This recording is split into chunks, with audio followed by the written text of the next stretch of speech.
नमस्कार, आप देख रहे हैं स्पेशल रिपोर्ट न्यूज रूम से। आपके साथ मैं हूं अंजना ओम कश्यप। बड़ी खबर के साथ आज हम बुलेटिन की शुरुआत कर रहे हैं क्योंकि उत्तराखंड के मुख्यमंत्री तीरथ सिंह रावत ने इस्तीफे की पेशकश कर दी है।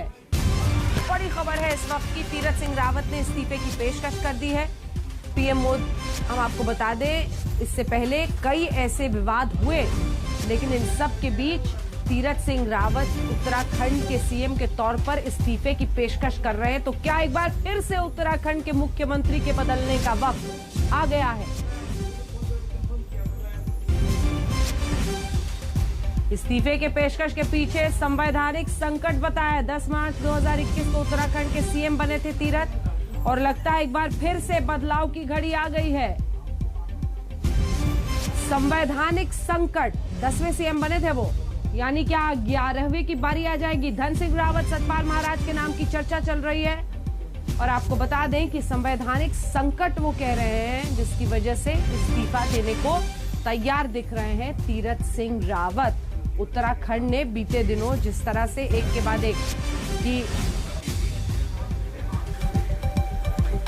इन्हें कुछ ही दिन पहले, कुछ महीने पहले मुख्यमंत्री बनाया था, 10वें सीएम थे, लगता है 11वें की बारी आ रही है। क्या कहा है देखिए। विधान सदस्य बनना था, लेकिन आर्टिकल 151 कहता है अगर विधानसभा चुनाव में 1 साल से कम समय बचता है तो वहां पर उपचुनाव नहीं कराए जा सकते। इसलिए मैं संवैधानिक संकट ना खड़ा हो, इसलिए मुख्यमंत्री पद से इस्तीफा देना चाहता हूं। तो उन्होंने बाकायदा संविधान की वजह से जो हो रहा है उन्होंने सब कुछ बताया। और इसी के साथ जिन चेहरों पर चर्चा हो रही है वो हम आपको दिखा देते हैं। सतपाल महाराज रेस में आगे बताए जा रहे हैं, धन सिंह के भी नाम पर चर्चा हो रही है, यानी इस्तीफे की पेशकश इधर और चेहरों पर चर्चा उधर, संवैधानिक संकट होने की वजह से। लेकिन दूसरी तरफ जो अभी है, सतपाल महाराज हो, धन सिंह हो, इन सबके चर्चे चल रहे हैं। अब जरा आपको बता देते हैं कि उत्तराखंड, ऐसे तमाम राज्यों के साथ ये हालत रहती है, उत्तराखंड में भी देखिए, साल गुजरे 20, मुख्यमंत्री बदल गए 10। नित्यानंद स्वामी, भगत सिंह कोश्यारी, नारायण दत्त तिवारी, भुवन चंद्र खंडूरी, रमेश पोखरियाल निशंक, भुवन चंद्र खंडूरी, विजय बहुगुणा, हरीश रावत, त्रिवेंद्र सिंह रावत, और उसके बाद से ये तीरथ सिंह रावत की बारी आई। त्रिवेंद्र सिंह रावत मुख्यमंत्री थे बीजेपी के, उसके बाद उन्हें बदलकर तीरथ सिंह रावत को बनाया गया था। और अब स्पेशल रिपोर्ट में उन अन्य सियासी खबरों का रुख करते हैं जिस पर आज चर्चा होनी है, क्योंकि पूरे कहानी को अगर आप समझेंगे तो बस एक लाइन में है, कहीं पर निगाहें कहीं पर निशाना। यही खेल चल रहा है आज की सियासत में। पंजाब से लेकर बिहार तक, महाराष्ट्र से लेकर उत्तर प्रदेश तक नेता दनादन बयान दे रहे हैं, और ये शब्द भेदी जो बाण है वो निशाने पर जाकर सेट भी हो रहे हैं। पंजाब से शुरू करते हैं।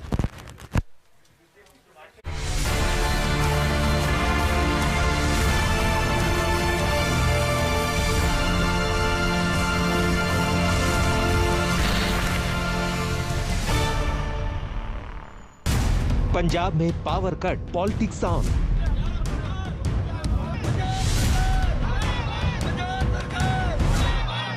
कैप्टन का ऑर्डर, दफ्तरों में एसी करो ऑफ। बिजली संकट पर पंजाब में सियासी पंगा।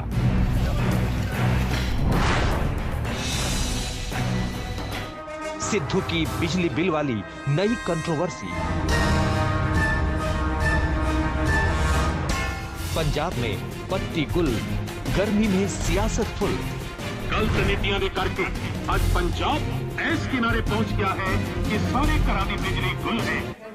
पंजाब में पक्ष हो विपक्ष हो, दोनों कैप्टन को घेर रहे हैं। बिजली संकट के मुद्दे पर चर्चा हो रही है, वो मुद्दा उठाया जा रहा है, लेकिन निशाना है अगले साल के 2022 के चुनाव पर।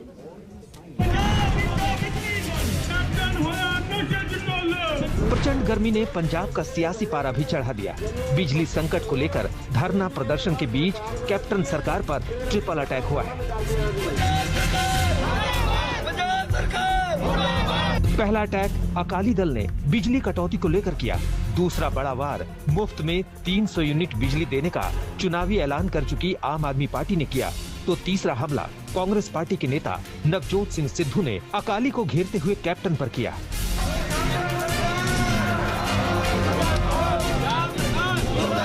मौजूदा क्राइसिस को विपक्ष ने एक सुर में कैप्टन सरकार की नाकामी बताते हुए 2022 का चुनावी मुद्दा सेट कर दिया।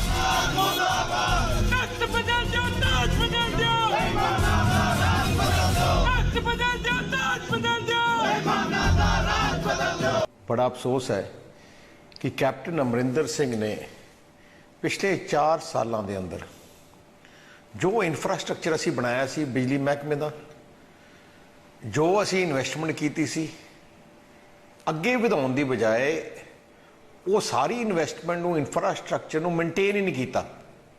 जिम्मेवार कौन है? मुख्यमंत्री है। मुख्यमंत्री ही अपने सूबे का पावर मिनिस्टर है।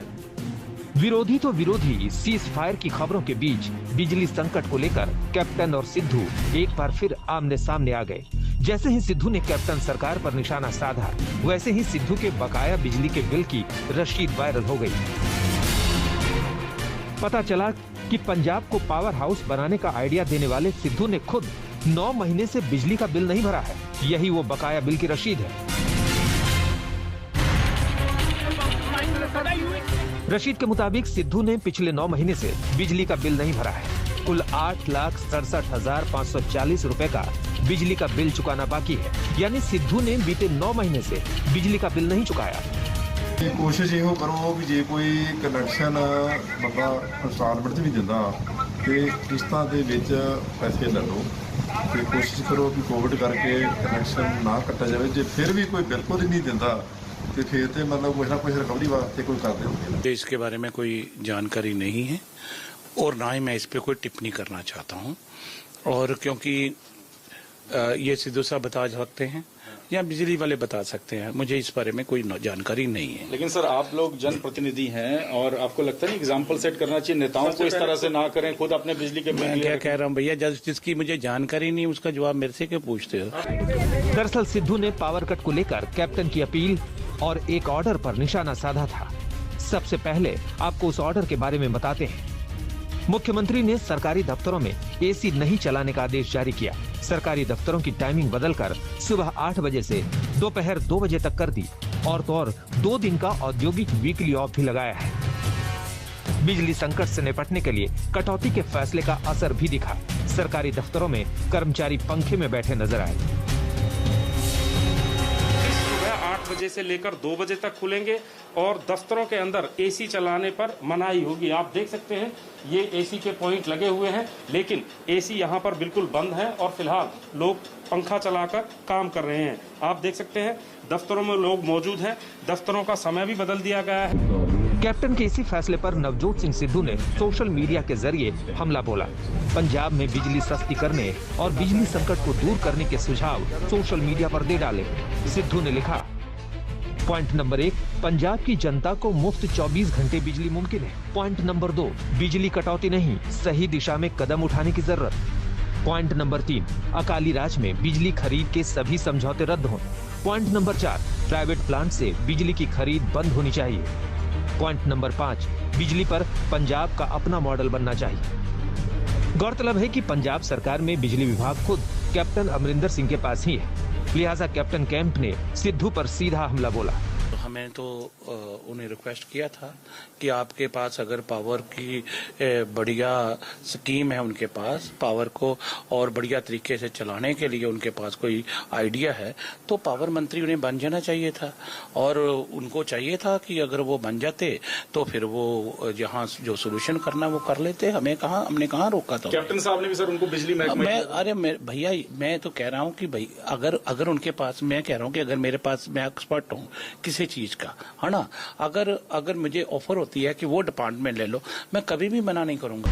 पंजाब सरकार के प्रवक्ता राजकुमार विरका का कहना है कि अचानक बिजली की डिमांड बढ़ने से संकट खड़ा हुआ है। बहुत जल्द ये खत्म हो जाएगा। तो क्या पावर कट पर कैप्टन को घेर कर विरोधियों का सियासी पावर 2022 में बढ़ाना चाहते हैं?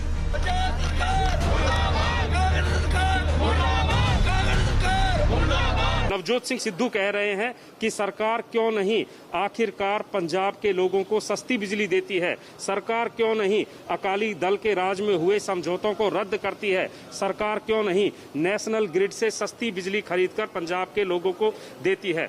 तो कुल मिलाकर एक तरफ जहां विपक्ष लगातार सरकार पर हमले बोल रहा है, तो वहीं नवजोत सिंह सिद्धू ने भी इस अग्नि में अपनी हवन आहुति डाल ही दी है।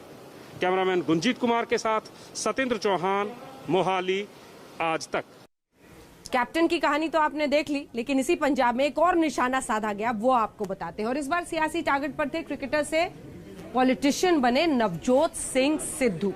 कैप्टन ने दरअसल एक ऐसा हिंदू कार्ड खेला जिसकी वजह से सिद्धू के पंजाब कांग्रेस अध्यक्ष बनने पर संकट के बादल लहरा रहे हैं। देखिए जरा।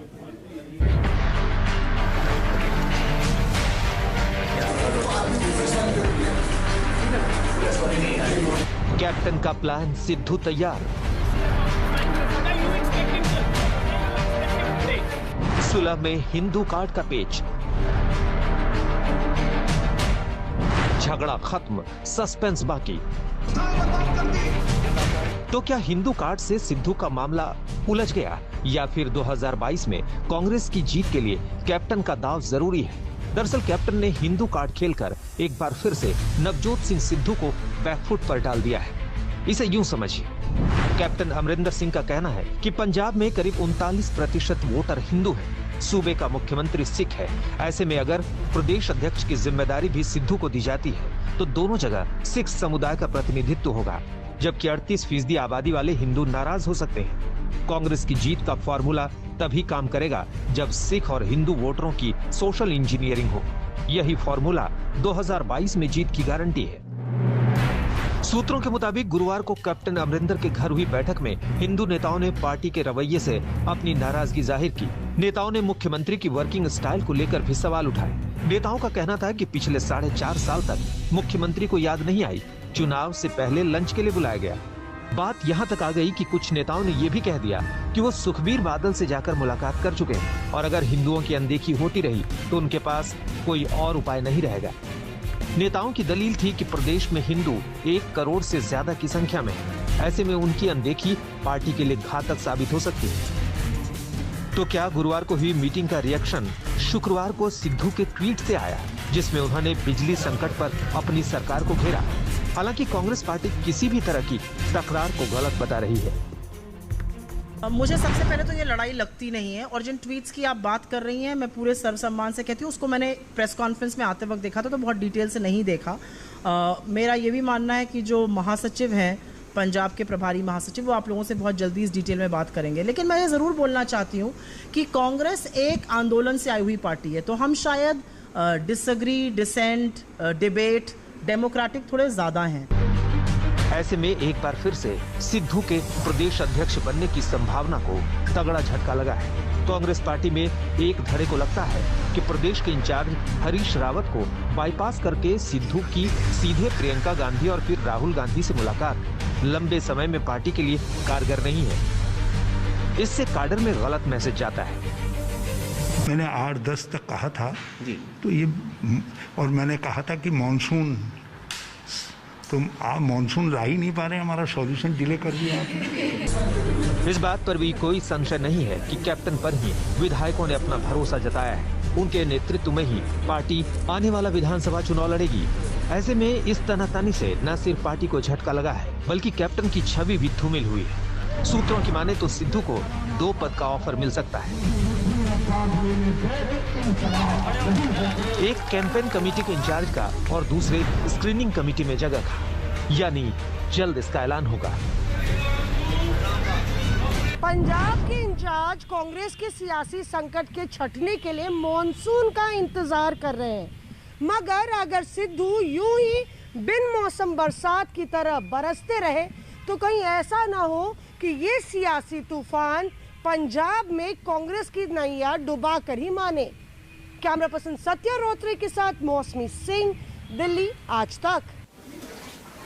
तो पंजाब में तो कैप्टन और सिद्धू की वजह से सियासी बाजार गर्म है, लेकिन बात बिहार की करते हैं, जहां पर क्या पक्ष क्या विपक्ष सभी एक दूसरे पर निशाना साध रहे हैं। अभी तो जेडीयू के एक मंत्री, बीजेपी के एक विधायक अपनी ही सरकार को कटघरे में खड़े कर रहे हैं। इन बागी तेवरों के पीछे भी वही कहानी है, कहीं पर निगाहें कहीं पर निशाना। सियासी कहानी देखिए।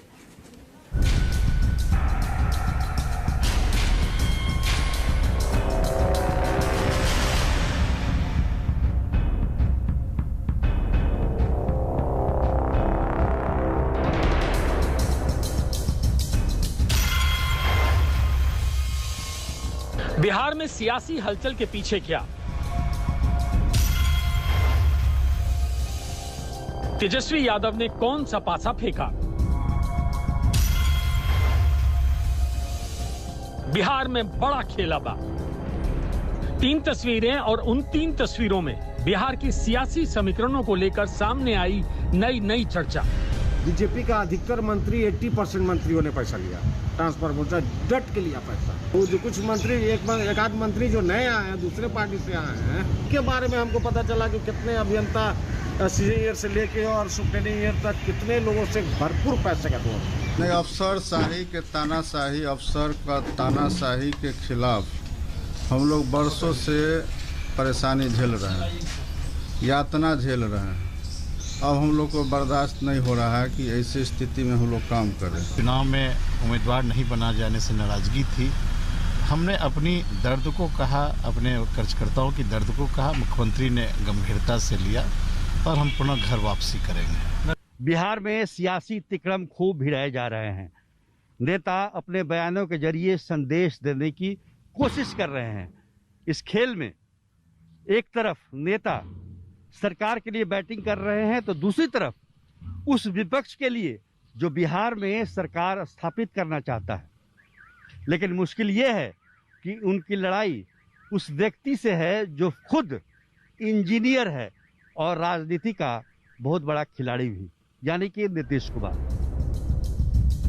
तेजस्वी यादव का मुख्यमंत्री नीतीश कुमार पर हमला तो समझ में आता है, लेकिन बिहार में अपनों के बगावती सुरों की सियासत बहुत कुछ कहती है। नीतीश सरकार में मंत्री पद से इस्तीफा दे चुके मदन सहनी अफसरों के बहाने सरकार पर निशाना साध रहे हैं, तो बीजेपी विधायक ज्ञानेंद्र सिंह भ्रष्टाचार के बहाने अपनी ही पार्टी के मंत्रियों पर निशाना साध रहे हैं। पहले बिहार के इन मंत्रियों के खिलाफ अपनी सरकार की व्याख्या करते विचारों को सुनिए।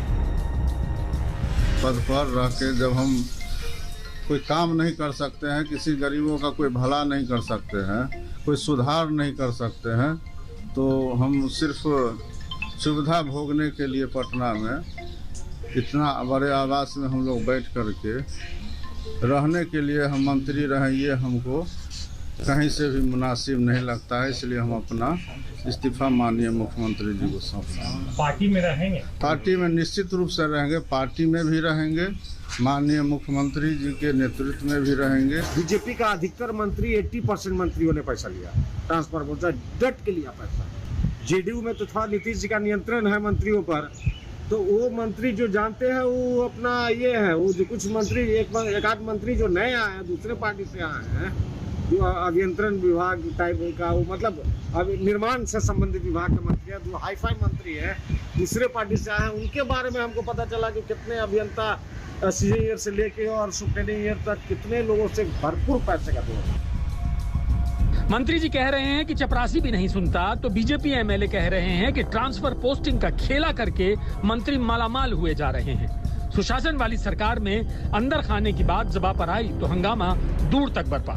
विपक्ष ने सूद समेत सुशासन वाली सरकार के चाल और चरित्र के चिथड़े उड़ा दिए। गिरी हुई सरकार गिरेगी, ये तो तय है। ये तो गिरी हुई सरकार है ना। जब उसके खुद के मंत्री इस तरह की आरोप लगा रहे तो क्या नाम दिया जा सकता है? गिरी हुई सरकार का गिरना तय है। मुख्यमंत्री को क्या लगता है? कुछ पता नहीं है, इतना आप हो गया पूरी तरीके से आप रहिए। गिरी हुई सरकार गिरेगी, मुख्यमंत्री को तो सब पता, तो भीष्म पितामह है भ्रष्टाचार के। मामला दूसरी पार्टी का होता तो एनडीए गठबंधन जमीन से आसमान तक हिला देता, लेकिन बागी सुर अपनों के हैं तो डैमेज कंट्रोल की मुद्रा में ही भलाई समझी। बिहार की राजनीति में इन सियासी बयानों के पीछे भी एक खेला की चर्चा है, यानी कहीं पर निगाहें और कहीं पर है निशाना। इसे आपको सरल शब्दों में समझाते हैं। मदन सहनी ने इस्तीफा देते वक्त नाम लिए बिना अफसरशाही पर ठीकरा फोड़ा। चर्चा यही है कि उनका इशारा प्रधान सचिव चंचल कुमार की तरफ है। वही चंचल कुमार जो नीतीश कुमार के करीबी हैं और 2 दशक से भी ज्यादा वक्त से उनके साथ हैं। माना जा रहा है कि चंचल कुमार से मतभेद के चलते इस्तीफे का दांव मदन सहनी ने चला है। तो दूसरी तरफ बीजेपी एमएलए ज्ञानंद सिंह के पोल खोल वाले अवतार के पीछे एक कथित वायरल ऑडियो टेप है, जिसमें बीजेपी के नेता के पैसों के लेन देन की बात कैद है। उसी कथित वायरल ऑडियो के बहाने पार्टी पर निशाना साधा, क्योंकि तीसरी बार विधायक बने लेकिन मंत्री की कुर्सी नहीं मिली। एक तरफ जहां सरकार के मंत्री विधायक भ्रष्टाचार के मुद्दे को उठाकर नीतीश कुमार के लिए मुश्किलें पैदा कर रहे हैं, वहीं दूसरी तरफ विपक्षी खेमे में भी कांग्रेस में टूट की खबरें लगातार आ रही हैं और विपक्ष को एकजुट रखने के लिए तेजस्वी यादव ये बार बार आश्वासन दे रहे हैं कि 2 से 3 महीने में नीतीश सरकार जाएगी और उनकी सरकार आएगी।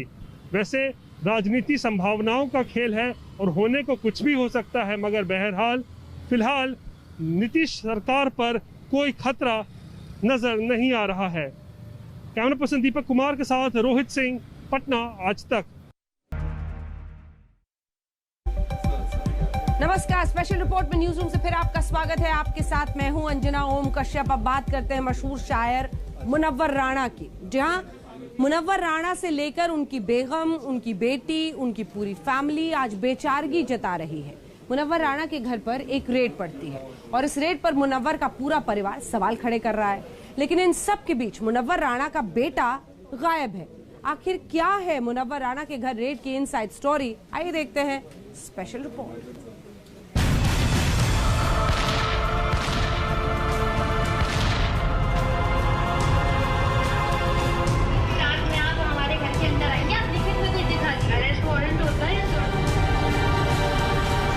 बहुत परेशान किया जा रहा है। मैं अपने आप को इतना समेट सकता हूँ, कहीं भी कब्र बना दो मैं लेट था। क्यों आज शायर मुनव्वर राणा जमीन के नीचे जाने की बात कर रहे हैं? मुझे जमीन के नीचे जाना है ना, तो जमीन के ऊपर की जमीन पे मेरे हिसाब से क्या विवाद है? क्यों आज मुनव्वर राणा 2 गज जमीन की जमींदारी की बात कर रहे हैं? दरिया में मत बहाओ के इस मुल्क में अभी 2 गज जमीन का तो जमींदार मैं भी हूँ। क्यों मुनव्वर राणा की बेटी रो रो कर लोगों से मदद की गुहार लगा रही है? हम लोगों को बहुत परेशान किया जा रहा है। मेरे बीमार पापा को परेशान किया जा रहा है। ये प्रशासन बदला ले रही है मेरे पापा से और हम लोगों को इस तरह से परेशान किया। मेरी माँ बहुत पर्दे नशीन खातून है, इस तरह से पूरी फोर्स मेरे घर में घुस गई, बेडरूम तक चली गई। प्लीज आप सब जो भी ये वीडियो देखे हमें सपोर्ट कीजिए। क्यों मुनव्वर राणा की बीवी आज पुलिस से बुरी तरह डरी हुई है? ये बहुत शॉक भी हूँ और बहुत मेरे अंदर गुस्सा भी भरा हुआ है कि मैंने सुना था कभी, लेकिन ऐसा देखा नहीं। कोई केस भी था तो कोई इतना बड़ा केस नहीं था। जिस तरह से इन लोगों ने 1 बजे रात में आके नॉक किया, ऐसी खतरनाक थी। आखिर मुनव्वर राणा और उनकी फैमिली का माजरा क्या? तो सुनिए, मुनव्वर राणा के घर आधी रात को जबरदस्त ड्रामा हुआ। रायबरेली पुलिस अचानक मुनव्वर राणा के घर पहुंची और चप्पे चप्पे की तलाशी ले डाली। पुलिस को देखकर मुनव्वर राणा खुद हैरान रह गए। मुनव्वर राणा की पत्नी दंग रह गईं। मुनव्वर राणा की बेटी ने उन्हें प्रताड़ित करने के आरोप लगा दिए। करीबन 30 पुलिसकर्मी विदाउट एनी महिला कांस्टेबल ये मेरे घर के अंदर बेडरूम तक चले गए, जहां सब बच्चियां सो रही थी। मेरी मम्मी नीचे थी उस वक्त, ठीक है। जब मेरी बच्ची ने पूछा कि आपका कोई ऑर्डर होगा, कोई चिट्ठी पत्री आप लाए होंगे और विदाउट लेडी कांस्टेबल आप अंदर कैसे आ रहे हैं, तो इन बदतमीजों ने मेरी बच्चियों से हाथापाई करना शुरू की, धक्का मुक्की करना शुरू की। मुनव्वर राणा की फैमिली ने मामले को बेहद सनसनीखेज बना दिया, लेकिन सच क्या है, अब उस सच से आपको रूबरू करवाते हैं। हम आपको बता दें कि पुलिस मुनव्वर राणा के बेटे तबरेज की तलाश में उनके घर पहुंची थी। अब तबरेज का मामला क्या है वो भी समझ लीजिए।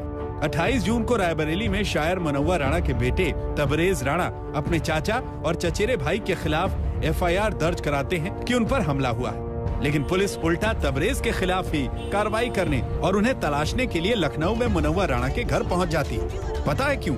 क्योंकि पुलिस को जांच में पता चलता है कि मुनव्वर राणा के बेटे ने अपने चाचा और चचेरे भाई को फंसाने के लिए खुद पर गोली चलवाई। पूरे मामले के पीछे संपत्ति विवाद बताया जा रहा है।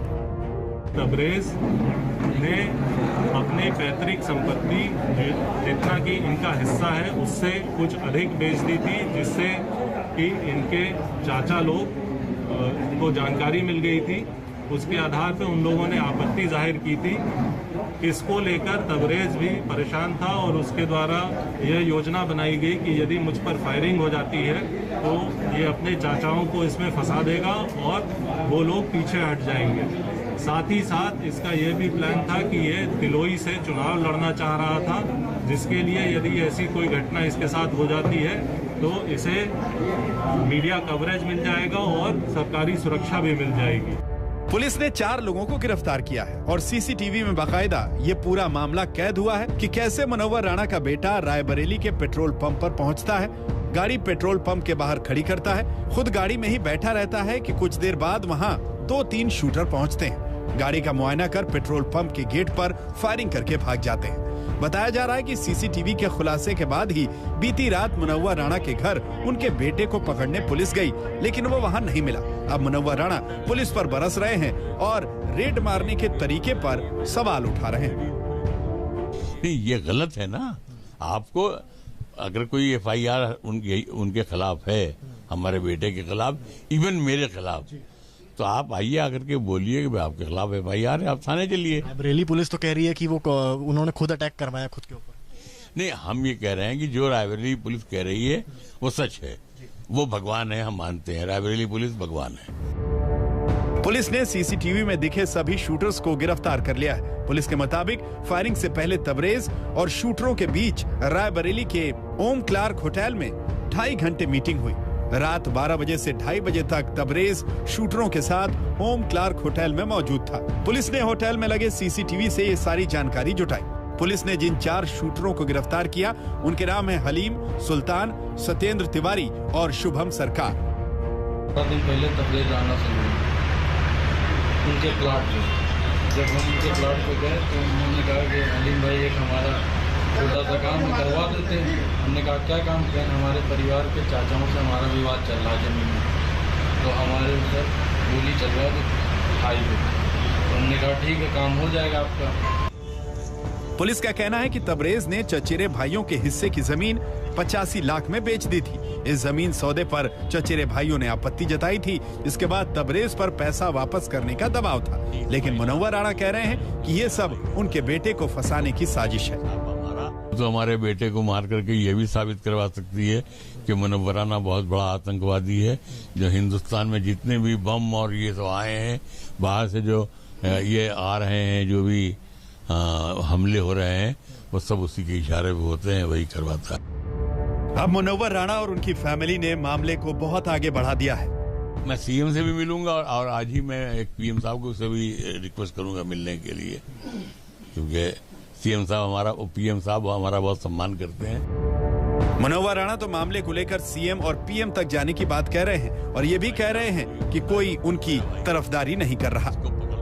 जो हमारे भाई और हमारे दुश्मन और जो दुनिया जो चाहती थी मुनव्वर, वो हो गया। कोई भी तरफदार मुनव्वर नहीं निकला। लखनऊ से समर्थ के साथ रायबरेली से संतोष कुमार, आज तक। तो ये है मुनव्वर राणा के घर पर पुलिस रेड की इनसाइड स्टोरी, पूरी कहानी। अब बात राजधानी की, दिल्ली की करते हैं, जो इन दिनों भट्टी की तरह दहक रही है। कल यानी 1 जुलाई को दिल्ली में गर्मी ने रिकॉर्ड ही तोड़ दिया। जी हां, 90 साल बाद 1 जुलाई को दिल्ली वालों का सबसे भयंकर गर्मी से सामना हुआ। हम आपको बता दें कि 1 जुलाई को दिल्ली राजस्थान से भी ज्यादा गर्म रही। दिल्ली में 1 जुलाई को मंगेशपुर वेदर स्टेशन पर पारा 45.2 डिग्री रिकॉर्ड किया गया, जबकि राजस्थान के चुरू में सबसे ज्यादा पारा 44.4 डिग्री सेल्सियस तक पहुंचा।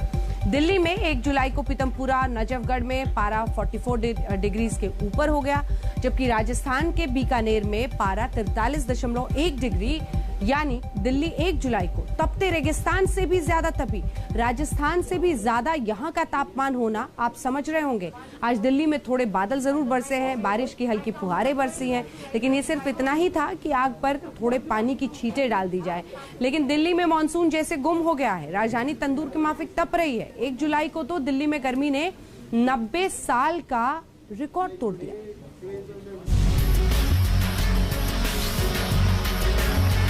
दिल्ली में बरसती बारिश की इन बूंदों ने कितनी राहत दी है। ये जलती चुभती गर्मी में झुलसती तड़पती दिल्ली ही समझ सकती है। आसमान से बरसती बारिश की फुहारों ने जैसे दिल्ली वालों की तमन्नाओं को पूरा कर दिया। दिल्ली में पिछले 15 मिनट से तेज बारिश और हवाएं चलना शुरू हो गई है और आप जैसा कि देख सकते हैं यहाँ पर पानी भी सड़कों पर भरना शुरू हो चुका है। हम इस वक्त साउथ दिल्ली में है जहाँ पे आप देख सकते हैं तेज हवाएं चल रही हैं, बारिश भी तेज है। लेकिन हम आपको बता दें ये बारिश मानसून की नहीं है। 2 जुलाई को मौसम विभाग ने हल्की बारिश का अनुमान जताया था जो पूरा हो गया और दिल्ली में बरसती आग पर थोड़ा पानी पड़ गया। अब गौर से सुनिए, दिल्ली में अभी भीषण गर्मी जारी रहेगी। जैसे गुरुवार को दिल्ली भट्टी बनी हुई थी, जैसे पिछले दिनों सूरज आग उगल रहा था, जैसे दिल्ली की सड़कें धधक रही थी, जैसे राजधानी मानो तंदूर बनी हुई थी। 15 जुलाई तक अभी सब कुछ वैसा ही रहने वाला है। हम आपको बता दें कि इस दफा गर्मी ने दिल्ली में अगले सारे पिछले रिकॉर्ड तोड़ दिए हैं। दिल्ली में गर्मी ने तोड़ा 90 सालों का रिकॉर्ड।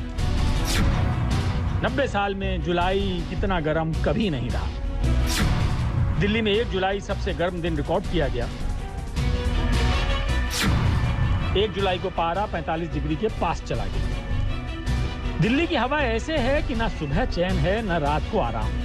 दिन में सूरज अग्नि वर्षा करता है और रात में गर्म हवा लू बनकर जला रही है। हम आपको बता दें कि इससे पहले 1931 में दिल्ली का तापमान 45 डिग्री तक पहुंच गया था। 90 साल बाद दिल्ली के मंगेशपुर वेदर स्टेशन में थर्मामीटर 45.2 डिग्री तक जा पहुंचा। आमतौर पर जिस जुलाई का स्वागत दिल्ली में रिमझिम फुहारों के साथ होता है, उसी जुलाई का स्वागत इस बार लू के थपेड़ों ने किया और तापमान कुछ इस कदर बढ़ गया कि 90 साल का रिकॉर्ड टूट गया।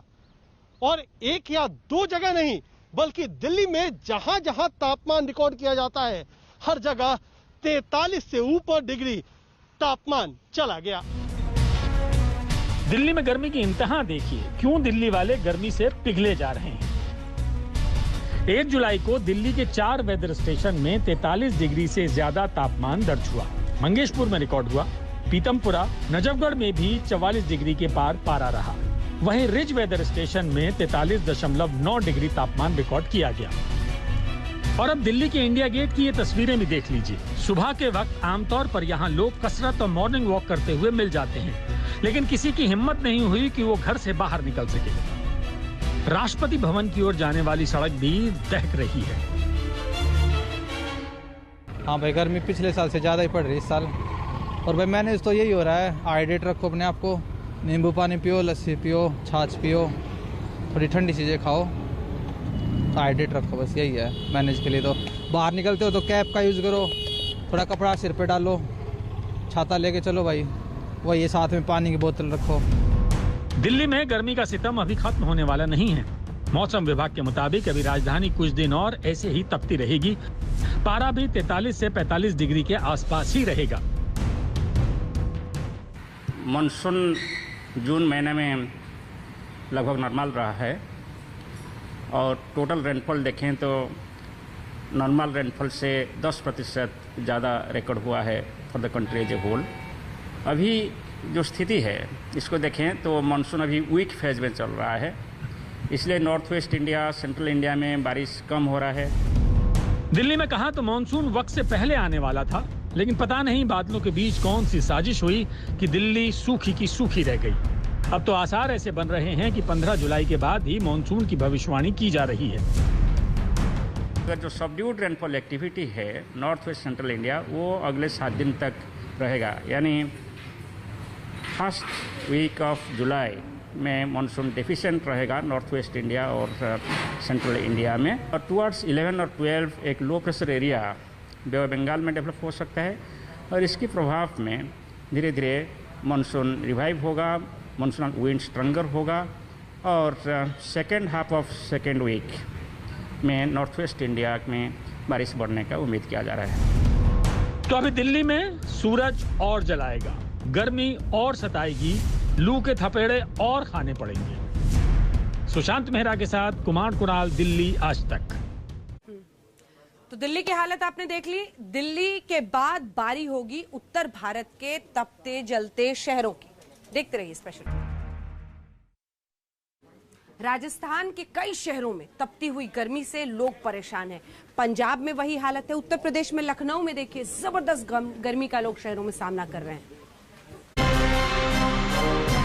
ये 3 तस्वीरें गर्मी से धधकते राजस्थान की हैं। धौलपुर से लेकर चुरू तक और चुरू से लेकर जयपुर तक शोले बरस रहे हैं। धौलपुर में पारा 43 डिग्री चल रहा है तो बीकानेर में लोग 45 डिग्री का टॉर्चर झेल रहे हैं। चुरू में भी 45 डिग्री की गर्मी ने होश फाख्ता कर दिए हैं। मई और जून से ज्यादा जुलाई जला रही है। पूरे राजस्थान में प्रचंड गर्मी का दौर जारी है। पाकिस्तान और उत्तर पश्चिम भारत से पछुआ हवाएं चल रही है, जिसकी वजह से लू का प्रकोप बना हुआ है। पंजाब में भी गर्मी विकट की पड़ रही है। चंडीगढ़ से लेकर अमृतसर तक लोग सूरज के अंगारों में झूल रहे हैं। चंडीगढ़ में हम मौजूद हैं और चंडीगढ़ की सुखना झील का किनारा हम आपको दिखा रहे हैं कि गर्मी का असर यहाँ पर कितना हुआ है। पिछले 10 दिनों तक पानी ऊपर तक था और लगातार जिस तरीके से चंडीगढ़ का तापमान 40 डिग्री से ऊपर चल रहा है, 41-42 डिग्री तक पहुंचा है, उसकी वजह से ये सारा पानी लगातार सूखता जा रहा है। यूपी में लखनऊ वाले भी उफ उफ गर्मी हाय गर्मी कह रहे हैं। आसमान की तरफ टकटकी लगाए देख रहे हैं। इंद्र देवता कब बरसेंगे? जयपुर से शरद कुमार के साथ कुमार अभिषेक, लखनऊ आज तक। दिल्ली वाले लेकिन थोड़ी राहत, क्योंकि आज यहाँ बारिश हुई है। स्पेशल रिपोर्ट में इतना ही। आप देखते रहिए आज।